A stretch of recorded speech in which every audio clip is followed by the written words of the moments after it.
Hey y'all, welcome back to the Late Night Vision Show. This is episode 21, and man, we've got a great show for you today. It's going to be jam-packed with a lot of different things, but before we get to that, a man that does need an introduction, Jason Robertson. Welcome to the show. Welcome back, buddy. Well, I'm glad to be here, but I thought it was supposed to, you didn't need an introduction, so I'm a little confused. I don't know if that's a compliment or an insult, but I guess I'll take it either way. So, Well, everybody in Nacogdoches County, I think, knows Jason Robertson, but for those that don't live on a county road, you might have to say a little bit, of who you are, and same with me. But hey, man, I'm excited about today's show. We got a good one. we do. I'm excited. This is going to be a little bit of a mix mash of a lot of different things. There's a lot. I think it's going to be a lot of fun stuff.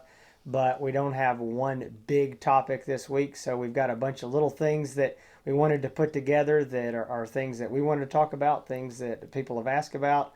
So we're going to put them all together, and I think it's going to be a good show. But one thing I wanted to bring up that is, pretty big news for the week, I think, is Hans has a new YouTube video that he just put out, and it is an extremely unique video that I thought was a great idea.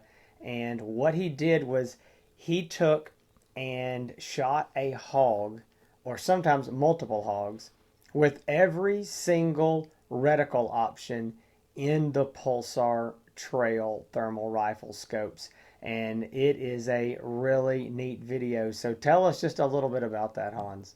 Yeah, so I told you about this, a couple months ago, my idea of wanting to do this, and really, the videos on the HansETX YouTube channel, I really want it to be informative, at the same time entertaining. And one of the things that's great about the Pulsar thermal scopes are the amount of reticles you have to choose from, and everybody that you talk to has their different favorite ones. Some of them say that that they like certain ones, or some of them are terrible, but there are a lot to choose from, so you can't deny that. And I really wanted to first of all give everybody a chance to see them, see them in action, and really to kind of challenge myself to do it. And I'm gonna tell you, it was not easy. I know I called you several times and like, man, I'm on such and such reticle, and I cannot wait to get past it. And some of those are so bad that I say bad. There's probably some guy out there and it's his favorite, but some of them are really big. Sure. They take up a lot of real estate in the screen. And just even watching the video, I was like, I'm ready for him to get to the next one. That's how I felt. And sometimes, so I had somebody ask me how long it took, and really it took me a couple months. And the reason why it took me a couple months is I'm switching back and forth scopes all the time. I was using the 536 for a few weeks. So all in all, it did take about a couple months to get all of that done and wrapped up. But like in the video, I say some of them are good. Some of them I don't really care for, but all of them will drop hogs. Yeah, we have proof in the pudding there. They all drop hogs. Well, but man, I'm going to tell you, I enjoyed putting that together. It's probably, I think I told you after I put it out, it's my favorite video that I put out on the channel, and it's I think it's pretty cool. Some of the hog kills are really good. We got some running hog kills. We got one of them on there that was dropping 2 hogs with 1 shot. And I want to say this, folks. Hans, I don't brag on him enough, but I'm going to tell you something. If you go to his channel, there's a lot of great content on YouTube. There's in this hog hunting and coyote hunting industry, there's a lot of great stuff that the guys are putting out. But I think what Hans is doing week in and week out is some of the best content, and it's unique because some guys do nothing but great videos, no talking, no nothing, and it's just hog kill after hog kill after hog kill, and that's cool. I mean, that's great. We all like to watch that. There's other guys that do, they talk about their hunts, and maybe they don't do many scope reviews, or maybe they just do scope reviews sitting in front of a table and they're never in the field, whatever. But Hans does it all, and I'm going to tell you, I think it's one of the most unique channels on YouTube in this industry, and I think it's one of the best. Now, I'm biased because he's one of my best friends, but it's true. It is great, and I just want to say, kudos to him for for going out and doing this week after week. He puts a bunch of time and effort into these videos.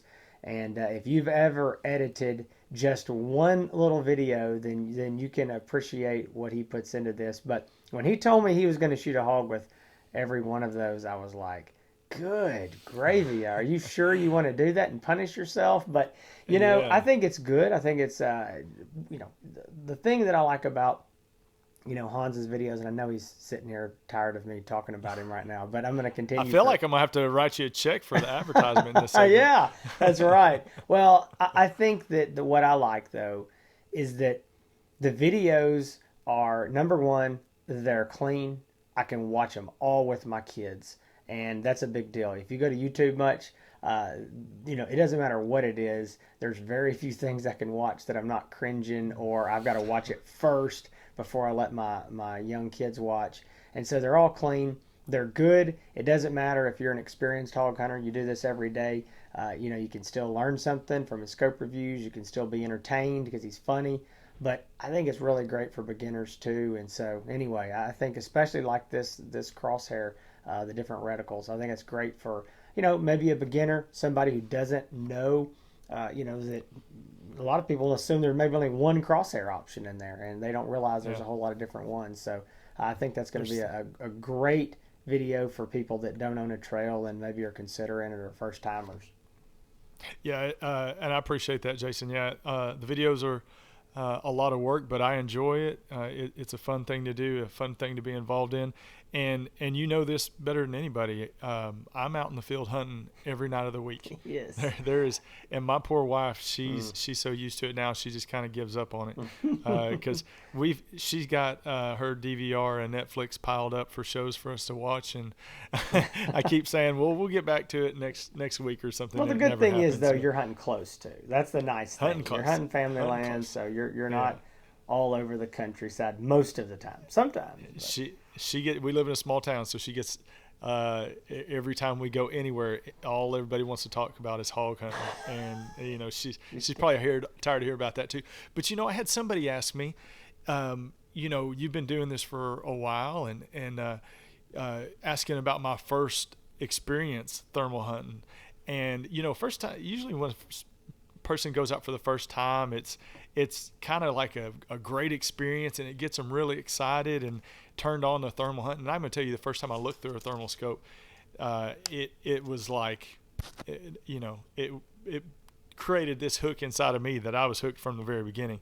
But I'm going to tell you, my first hog hunting experience with a thermal did not go very well at all. Uh-oh. And I need to hear this story then. Yeah. I don't know if you've heard this before, because I want to, you know, somebody asked me about this. So my very first thermal hunting experience, I used digital night vision, and you know, obviously I hunted hogs with green lights and different things like that. But my brother-in-law got a brand new Armasight Zeus, the 100 millimeter. At the time, one of the nicest that you could get besides a Trigicon or it's something. Still like a that. nice scope, but yeah. Yeah, very nice scope, and but it's not small. It's a big scope, and it was mounted on a Scar 308. Oh my so goodness. we're driving around county roads, and we're driving past a buddy's cattle farm, and on the other side of this field, about 300 yards away, there's a big lone boar out by himself. So my brother-in-law hands me the rifle and says, all right, go out there and get him. Here's that thermal scope. You know, all you got to do is look through it and pull the trigger. So me and a buddy of mine who has a thermal scope, he had his thermal mounted on a lever action 308. Oh, and this is important to the story, because we'll get to the point. Okay. So him and I we hop the fence. We start the trek across this piece of land. You know, we're creeping up as quiet as we can. We finally get up to in about 50 yards, and this rifle's so heavy, it's like wearing a 15-pound necklace around your neck. That's how how heavy this setup is. So man, I was tired. I was all wore out. So to take this shot, I didn't have a tripod. I didn't hunt with a tripod or nothing at the time. It had a legs mounted on a bipod mounted on the rail. So I laid those bipods down on the ground, laid down. lined up the shot. Wait a minute, hang on. I want to stop you short. So you're laying down on the ground. It's like a short bipod. Laying on the ground. Man, it was a short bipod. Yeah. Laying down on the ground, setting up the shot, squeezing the trigger, and the thermal scope goes dead right when I'm about to squeeze the trigger. I know, and I'm dying, and it's completely dark, can't see nothing. So did your buddy shoot, or did either one of you get a shot off? Yeah, so I told my buddy, I was like, hey, scope, I don't know what happened, but it's completely black. I didn't know how to really even work it at that point. I said, the scope's completely black. I don't know what's going on. He said, okay, I'm going to shoot it. So he shoots the hog, and the next thing I hear is, oh, crap. And he said he shot the hog. You can hear it screaming and yelling, and you can hear like just trudging along like it was coming towards us. He said, I shot the hog. It's coming right at us, and my gun's locked up and jammed. And you're laying on the ground. Here I am with a rifle that I can't see through. I can't see nothing. And he's got a gun that's locked up and jammed, and he can't cycle another round. And we don't know where the hog's coming from. And, we're freaking out. I'm about ready to leave everything there in the field and start running because I couldn't see. And we heard him flop down about 10 yards in front of us. And that was I was freaked out. I had to go back to the truck and change my underwear. And that was my very first thermal hunting experience. And I'm going to tell you, even after that, I was still excited about doing it again and getting back out there. But I wanted to share that because there's some people out there that have had recently that I've taken out have experienced their first thermal hog hunt. And they were kind of asking me, hey, what was your experience like? And I'm going to say, I'm telling them, well, let me tell you, it wasn't all that great. My very first one. I think that might have done me in. That might have been the end for me. I might have, changed underwear and just left the thermal to somebody else. But you know what? Today's show, we're going to be talking a lot of different things. What we're going to get into a little bit is some questions that we get about the Pulsar Trail XP50 and the Flir PTS 536. We're going to get into that a little bit because there have been some questions surrounding those.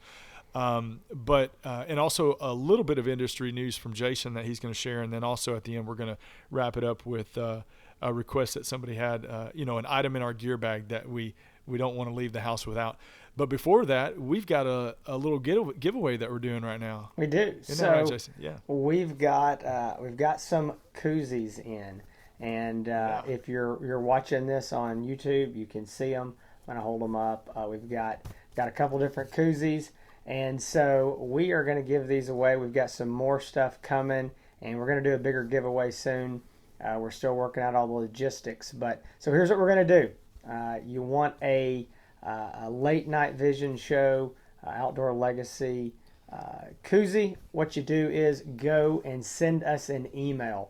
Go to thelatenightvisionshow@gmail.com. Make sure you put the thelatenightvisionshow@gmail.com. Send us an email, and either in the title or somewhere in the body, just say, giveaway, koozie giveaway. Do that, and we'll draw next week.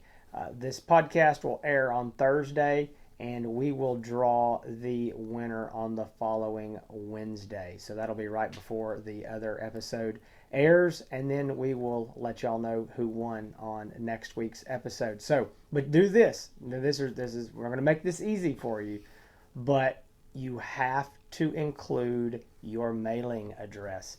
If you don't do that, then we can't mail it to you. I promise you. If you don't win, we're going to just delete it. We're not going to start signing you up for all kinds of, Avon, catalogs. No, that's not true. You're going to show up at their door trying to sell them Girl Scout cookies. It's true. Sure. Well, I just eat the Girl Scout cookies. I don't sell them. So.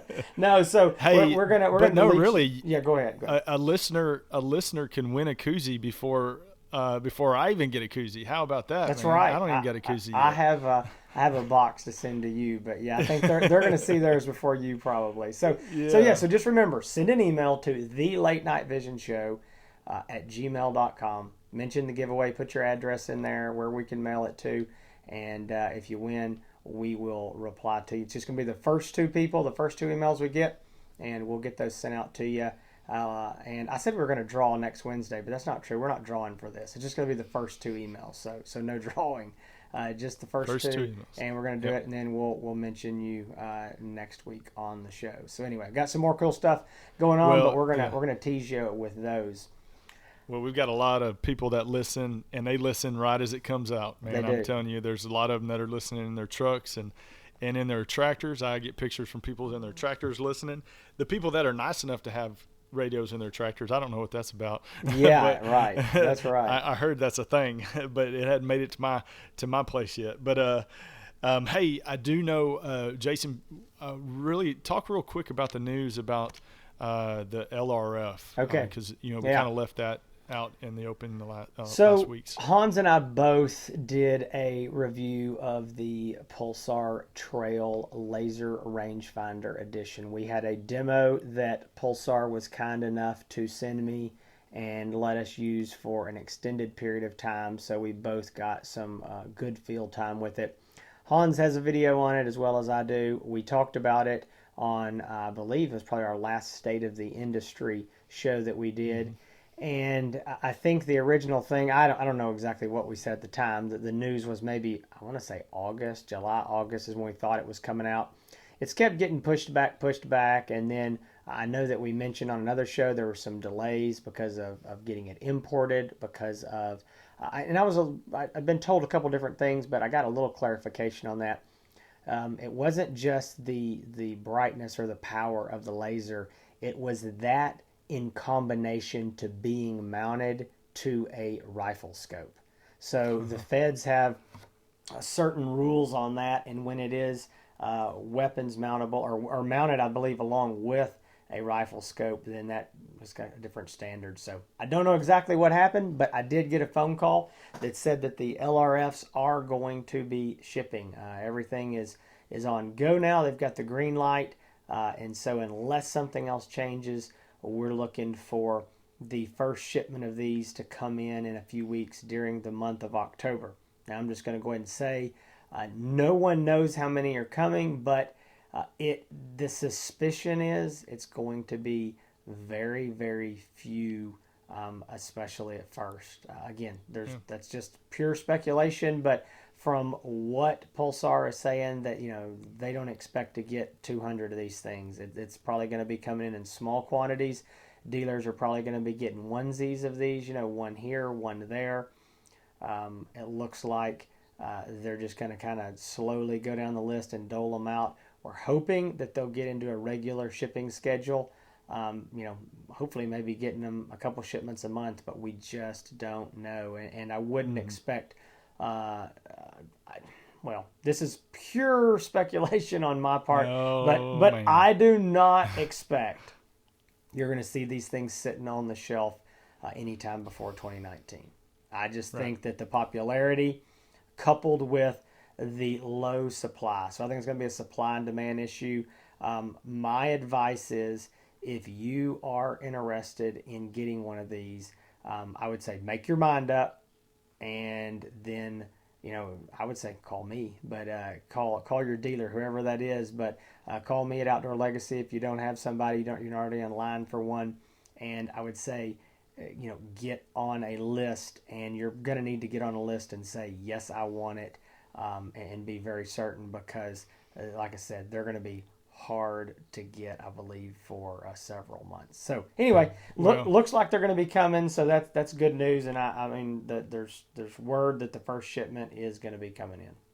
I tell you, I don't blame customs for slowing these things up at all, because I hunt with a few guys that I don't know if I trust them with anything with a laser mounted to a rifle. These are the same guys that are out there spotlighting, hogs with green lights and shining, I don't know, man. I just don't, the idea of them having lasers, something with a laser. Yeah, with a laser. Point, yeah. I feel like they might, put my eye out with that thing or something. But no, that's good to know, because I tell you, when we talked about this, the LRF being the laser rangefinder built into the Pulsar Trail XP50s, I think you and I were really wondering how popular they were going to be, and if people were willing to spend a little bit more to get that included in.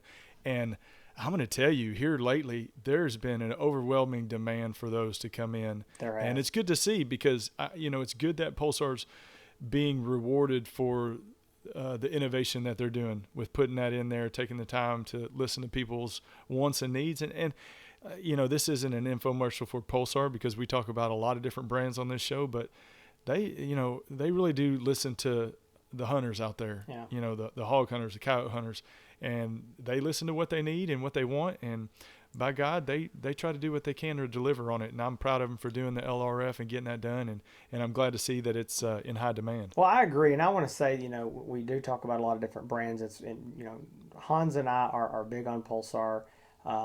It's obvious, and we like their stuff. We think they've got good stuff and they've got great customer service. But I'm going to tell you, and I'm going to go on the record and say this, and if somebody disagrees, that's perfectly fine. But I think working with all these manufacturers closely, I think that Pulsar definitely keeps their finger on the pulse of what the hunting community wants, and not again just because somebody here in Texas at Pulsar USA says this is what the guys want in Texas. That doesn't mean that's always going to get played out at the factory because they are an international company. They're shipping this stuff all over the world. But they do have a lot of influence, and they try very hard. They come to the table and say, this is what the hog and the coyote hunters are wanting. And I appreciate that. And I think that being here in Texas, like the Pulsar USA distributor is, I think that helps, and they really do keep their finger on the pulse. So anyway, we're excited about it. Hans mentioned, we didn't know how popular this thing was going to be. Right now, the Pulsar. One more thing I guess I should mention. It looks like it's going to be the Pulsar Trail XP50 LRF, and there's possibly going to be some of the XP38s with the LRF. I don't see those being near as popular. I'm just going to be completely honest and say right here, I'm not going to order any, or haven't ordered any of the XP38s, and I won't unless it's a special order. That's the low magnification 1.2 power, and I don't understand coupling something that low magnification with a rangefinder. I just don't see you shooting far enough to actually need it. I think the XP50 is going to be a much better option, and definitely that's what all of my customers have asked about. So with that said, right now, we're not looking and planning on seeing that on any of the XQ models, just the XP50 and maybe some of the XP38s. But they have been a lot of buzz about them, and people are asking. It looks like the prices, as far as we know, it's going to remain the same as was originally announced. It's going to be $59.99 for the XP50 LRF. That's $1,000 more, and we'll just see when they come out if anything changes, but I don't suspect it will. It sounds like that's it. So, and Jason, I'm going to ask you something too, just to kind of clear up, discussing the LRF and kind of moving forward in the discussion. There's a lot of talk right now from people that are interested in buying thermal and night vision scopes, but we're into the fourth quarter of the year, and they're calling you, they're talking to me, and they're saying, well, I really want to buy a scope, but I kind of want to wait to see if something new is going to come out, and is there going to be something coming out new by the end of the year? Kind of let the listeners know when a lot of the new stuff is announced, when that stuff could come out, and do they need to be waiting on purchasing a thermal to see if anything's coming out for 2019? Well, look, it was always as a dealer, what are you going to say? No, don't wait, buy today. But look, I understand, and I feel the pain of spending this kind of money. For a lot of guys, it's going to be a one-time, lifetime purchase. They're going to break the piggy bank, and I'm going to do it once, and I don't plan on doing it again. And fully understandable. And again, I don't say this. I know it's going to sound like just a selfish dealer who's trying to get sales today, but there is something to be said of you can't wait forever. It's just like buying a computer. There's always going to be something new, especially where we're at right now with thermal and this technology that is There's more bells and whistles, things like, internal video recording, LRF, Wi-Fi streaming to smartphones, built-in battery packs. Who knows what's next? There's a lot of movement. And so you can't wait forever, but it is understandable that people say, I do want to know what's around the corner or when it might come out. The way this industry works is everything, generally speaking, there are exceptions to this rule, but generally speaking, everything new is announced at the SHOT Show. That's the Shooting, Hunting, and Outdoor Trade Show. That is the industry show for everything hunting, guns, ammo, outdoor, and that's in Vegas the last week of January every year. And so, but there's a misconception that, in January, all the new stuff comes out. Incorrect. In January, the new stuff is announced. The LRF, Pulsar LRF, was announced January of 2018. This is, we're a week and a half away from October 2018. It's still not out. I mean, that's the point is, these things get announced. There are things that are actually announced that never come to market, that they just disappear. It was a prototype. It was a good idea. Then maybe the market reaction was bad. Maybe they realized it's going to be too expensive. Whatever the host of reasons in manufacturing, it goes away. So the best bet is for something to be announced at the end of January and start shipping.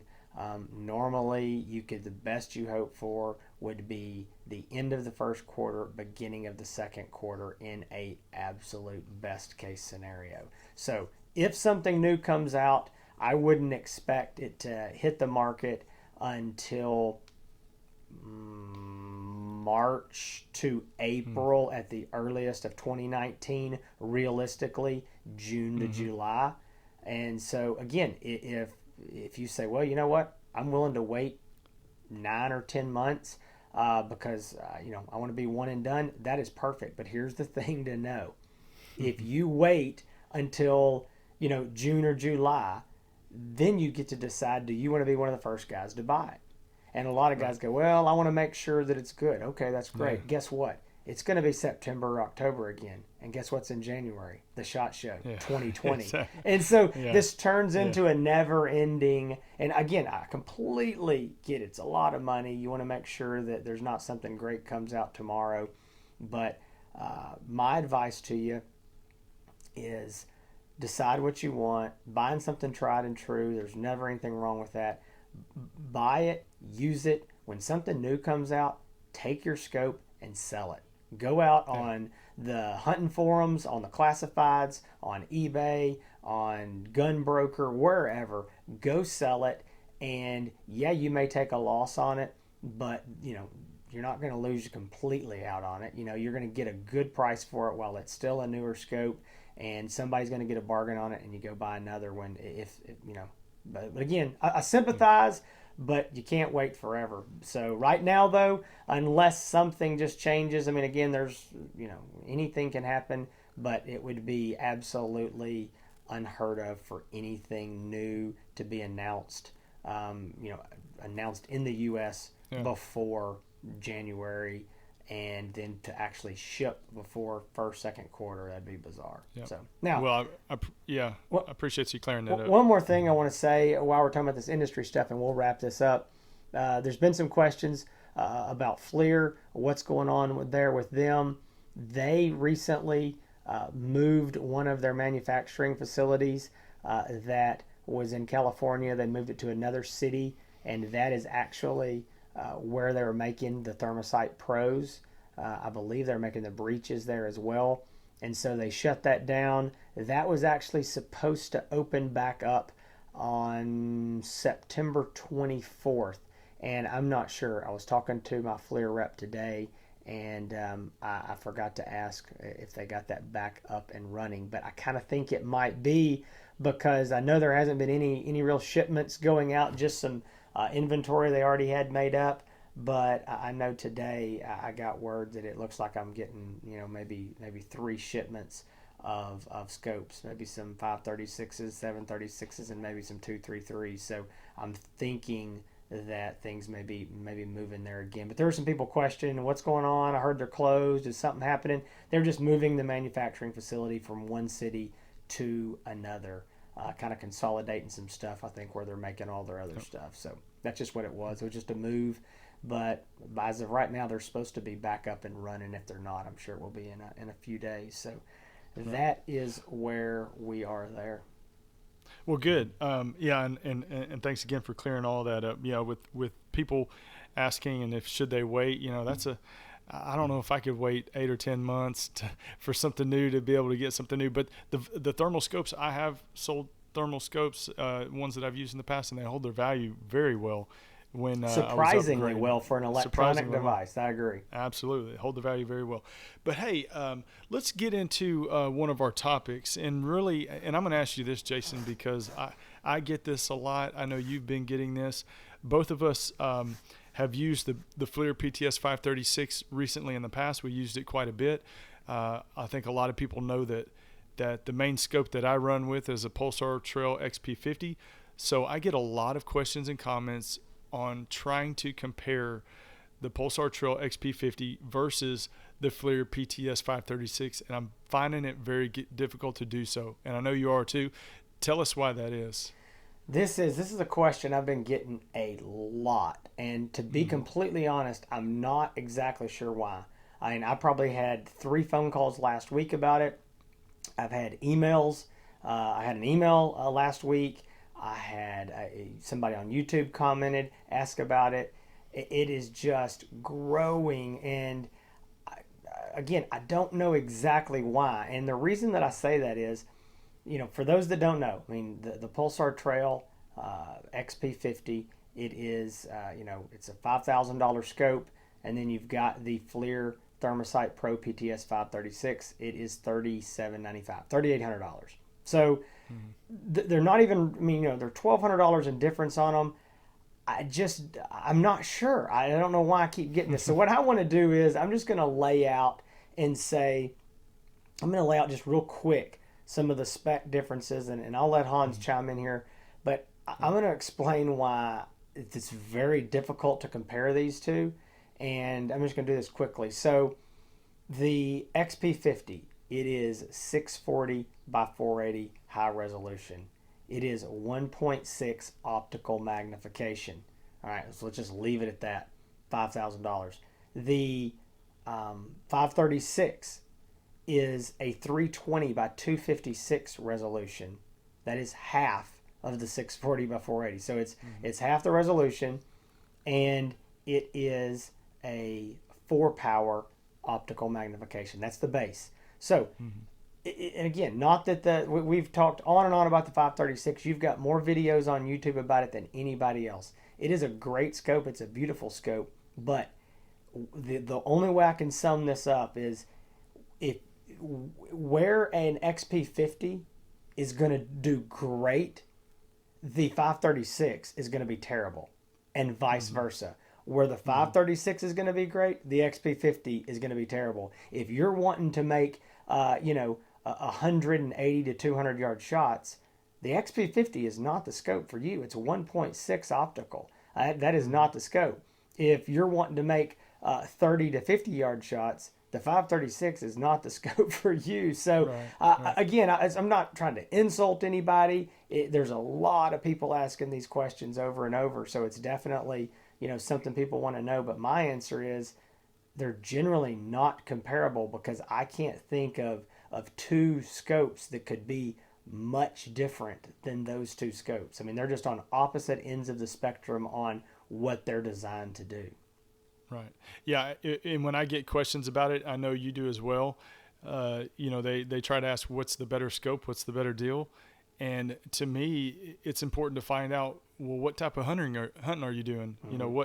What are your average shots? And if you're taking close shots, the majority of your shots are up close. I don't think the 536 is your scope, but if a lot of your shots are further away, then the 536 would be a good scope for you. But the 536 has a great image, but at the same time, the Flir is a 640 core. No, It has the Pulsar. The Pulsar. I'm sorry, Pulsar 640 core. I've got all these brands running in my head right now. I can't tell. The Pulsar's got the 640 core, and it is obviously a beautiful image, and it does. There's a lot of things that are included in with it that make it a great scope. So, really, for those of you that are interested in trying to compare both the two scopes together, really just try to think about your regular hunting conditions, and that will help you determine what scope is best for you. Because like Jason said, they're really on the opposite ends of the spectrum as far as their capabilities. Yeah, so that's it. That's what I would say. I mean, I know I've already said it. I don't want to beat a dead horse, but if you're wanting to shoot long range and you need a lot of magnification, or maybe it's one of those things where I got a lot of guys that say, man, you know what? I'm older, my eyesight's not good, or I'm just using, today I talked to a guy, he said, all I use, are 6 to 14 power. He said, I use those scopes all the time. He's like, I need some magnification. So if that's you, then definitely the 536 is going to be great, and you're not going to like the XP50 and vice versa. Right. So if y'all have any other questions about that, please give Jason a call. He'll take the time to walk through you and really find out and give you his honest opinion. He's not trying to sell you the most expensive scope, but he wants you to be happy with it. So definitely give him a call, and he'll talk to you all day long about any type of scope you want to talk about. But we're going to kind of wrap this up, and we're going to wrap this show up with one of our good listeners, Robert. He knows who he is because he listens to every show, and he supplies us with some good topics. He does. Show suggestions. He's just a loyal listener. Well, one of his questions was, a good topic of the show, what's in your gear bag, and what do you take out in the field with you every time? I know in the past we highlighted the Primos Gen 3 tripod trigger stick. Mm-hmm. That's a mouthful. And we highlighted that. So today, Jason and I are going to kind of talk about something in our gear bag that we use out in the field, and kind of continue that segment on along previous to the ones that we had in the past. And this is something that we'll do from time to time as well, as we start to use new products and see things that might be good for all of y'all out in the fields. But I'm going to start it off, Jason, because I'm pretty. This is something that is not an expensive item. It's something that I take with me everywhere I go, and it is it's called the Windfire LED flashlight. And I originally bought this thing to mount. This was back before the thermal night vision days, to mount on a rifle to hog hunt with a green flashlight. So it came with a rifle mount to mount it on the rifle. It came with a trigger switch button to turn it on and off, and it's as a rechargeable battery. The best thing about it, it's only $24.95 on Amazon. No, but it's you just said Amazon. You said the dirty word in my house. Amazon. Oh man, I know. Go to Amazon, get your flashlights. Go to a dealer to get your thermals. Specifically Outdoor Legacy. But anyway, Outdoor go ahead. Legacy, No, I'm just teasing. Yeah. But it's $25. $25. It was, I didn't want anything expensive because I didn't know how well it was going to work. But it's got a rechargeable battery on it. It lasts for a long time. It's a bright green LED light, shines very bright, and I have that thing with me all the time. It's always in my pants pocket. When I'm out on the four-wheeler, instead of my headlights being on, I turn that green light on to kind of shine the way so I can drive in the dark. My truck, the same thing at night when I'm driving down trails and stuff. I don't want to be shining any bright white lights. I stick my hand out the window with that green light and shine it at the road so I can see. But yeah, it's called the Windfire green LED flashlight. But basically, if you Google it, you'll be able to find it. Cool. $25. You could probably find it at other different places other than Amazon. But I love it. My buddy came out with me, and of all the things that I had nice thermals, rifles to use. I let him use everything. He thought that flashlight was the coolest thing, and he made his wife get on and order one right away. So he loved it, and that's something I try to never leave behind. I've left it behind before, but it's a great thing for me. So check it out. Well, sticking with the lighting, I'm going to agree. Now, I don't have anything specific, name brand to say to go pick one of these up. I take 2 lights with me every time. And one of those is just a small, about a 6-inch long handheld, super bright LED flashlight. And the light, I'll just tell you, the brand is called Ultimate Wild. And the owner of that is a friend of mine. He's based here in Nacogdoches as well. He owns a lighting company. Right now, I think they're mostly honed in on spotlights and some different types of lighting. I'm not sure what he's doing in the handheld, small flashlights. I know this light was something that he had a whole bunch of one time, and a bunch, and he was closing these out, and I bought like a ridiculous amount, like 50 of them, gave them away as Christmas presents, and everybody has come back and been, man, that's the best light I've ever had, and I kept a whole bunch of them. So I keep one of those in my bag, and I use it all the time. It takes 2 CR123A batteries, so it's super. But I also keep a headlamp, because there is a lot of times where I can't hold a flashlight. Maybe I'm dragging a hog. Hans and I, whenever we shoot a hog, we've got to, take pictures and do all the stuff for Facebook and Instagram and all the marketing stuff. So a lot of times I'm trying to set stuff up, can't be holding the flashlight. And the other thing that I've noticed, what I like about the headlamp, is it's not that bright. And, it's got the multiple brightness settings. You press it and it's got high, medium, low. You can have too bright of a light. And that handheld light that I'm using is actually like that. Even on the low power setting, it's too bright for up close stuff. I mean, it bounces back and blows your eyes out. So I think it's nice to have something like that headlamp you can put on your head. And especially if you get into a situation where you've got to go in the woods and, you're toting your rifle looking for a hog or something. If you do need to turn it on, a lot of times if I'm looking for blood or something, I don't want to have a light in my hand and trying to hold the rifle in case I see the hog. And so anyway, I think having something head mountable is nice to throw in the bag. Now, Robert, whose idea it was to, for us to talk about this, in the email, he actually talked about the light that he had, and he sent some pictures of it, and it is a cool little light. It's called the O light. So it's like the letter O and then LIGHT S1. So the O light S1. And Robert is smarter than me, because this little light, it fits in the palm of your hand. It's super bright, and it has a clip on it, so you can put it on your cap. And again, it's small, so it would fit perfectly right on the brim of your cap. And Robert said that rather than having the push button on the end, it's got the button on the side, so that's really easy when it's clipped to your cap to reach up there and turn it off and on. And so a little palm-sized light, and it looked really cool. So you might Google that if you're interested in something like that. So, I think, Hans and I are not super big gear guys.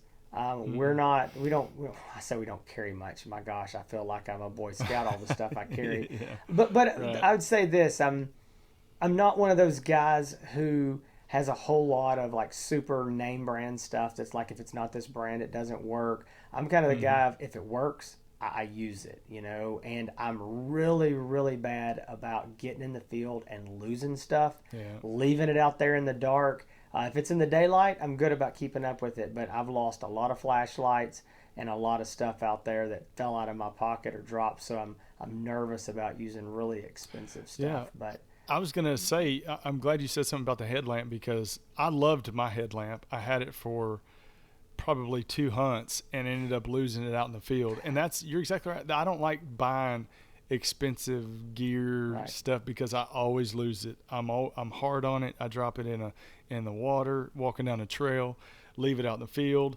And if it works well and it's a reasonable price, that's what I'm probably going to tend to go with. But that's a good point. Every time, when I'm in the field, my 2 concerns are, keeping up with stuff. It is I've got my rifle and my scope. I don't want to drop that. I don't want to stick it in the mud. I've got that. And then where's my handheld monocular? And the reason is because those are the 2 expensive things: the rifle, the scope, and then the handheld monocular. And I'm always like, I don't want to drop the monocular. I want to make sure it's in my bag. Is the bag latched? I don't want it falling off the Ranger while I'm dragging hogs. So everything else, I don't want to lose it. But if I do, I can replace it. But I don't want to lose. I don't want to lose something super expensive. So, we hope y'all enjoyed that. We're going to try to go through and pick something else out. It's not always going to be very exciting, but we've had enough people ask, including Robert, what do y'all have in the bag? And so we'll in the future pick something else out and talk about that as well. But as always, we just want to say thank you for your support. Thanks for listening. This is episode 21, and we're know some of y'all have been here from the beginning, and we really appreciate that. Again, I know we say this, we don't want to beat a dead horse, but like the show, follow us on all the social medias, share it with your friends, tell your friends about it. That's really what we need. I mean, to grow this show, the way we're going to do it and the way we've done it from the very beginning is just guys telling their buddies about it and sharing it on social media. So we ask you to do that. I mean, shamelessly, please do it. And the more we can get out there, the more cool things we can do in the future. So with that said, if you're looking for anything thermal, this is the time to buy, because things are starting to heat up. Things are getting very busy, and they are going to get extremely busy in October, November, December, all the way through January, February, March. So, right now, a lot of things are available. So I would say it's a great time to beat the rush. If you've got any questions about any thermal scopes, any digital night vision, anything like that, give me a call. Always glad to explain it, to help you, to tell you my 2 cents from using it all in the field. And that number is 877-350-1818. You can find me at outdoorlegacygear.com. That's gear, Gear, outdoorlegacygear.com. And then also, you can search for Outdoor Legacy Gear on Facebook, Instagram, YouTube. Go like, subscribe, do it all, and we would appreciate it. So, Hans, tell them where they can find you, and also how they can get in touch with us at the Late Night Vision Show. Yeah, so you can get in touch with us at the Late Night Vision Show, or email us like we talked about the giveaway earlier in the show. You can email us at thelatenightvisionshow@gmail.com, especially for the giveaway. You want to make sure that you put your address in there so we can, if you win, we can mail the koozie to you and put in there that this is for the giveaway. You can contact us. Please call us for your show topics and suggestions. You can call us at 903-833-4461. As always, hey, go check out my video from this past week, the 14 different Pulsar Trail reticles and hog kills with all of them. I'd appreciate that. Please share it with all your friends and all your hunting buddies. And that's on the HansETX YouTube channel. And as well, you can check me out on Instagram at the same thing. It's HansETX. And next time we do our gear reviews and what we got in our bag, I'm going to talk about the Chinese throwing star that I keep in my sock, just in case I need it. But as always, y'all, thank you for joining us this week. We enjoy doing this, man. We have lots of fun. We'll see y'all next week. Keep making those bacon pancakes.